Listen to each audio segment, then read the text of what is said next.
చెప్పట్లు అన్నీ వాడికి అర్థమైపోతాయి. చిత్తం మర్యాదగా చేసిన పనికి క్షమాపణ చెప్తే కనీసం ఉద్యోగమైనా ఉండకుండా ఉంటుంది. 4-5 రైడ్లు చేయగానే కెరీర్లో సక్సెస్ వచ్చింది.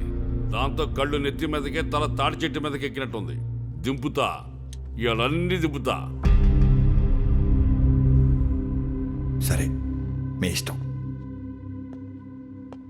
ఆగో బా పురుషమే, వీళ్ళందరి ముందు నా కాళ్ళు పట్టుకోవటానికి సిగ్గా? అదేం కుదరదు. నా జోలికి వస్తే ఏం జరుగుతుందో మీ డిపార్ట్మెంట్లో ఉన్న ప్రతి ఒక్క నా కొడుకు తెలియాలి. ఏంటి సార్ ఇదంతా? నిజాయితీకి జరుగుతున్న సన్మానం చూసి నేర్చుకోండి. నా చెప్పు నీ చేత్తో తీసి నీ తలని నా కాలు కానించు. అప్పుడు ఆలోచిస్తా నీ ఉద్యోగం గురించి.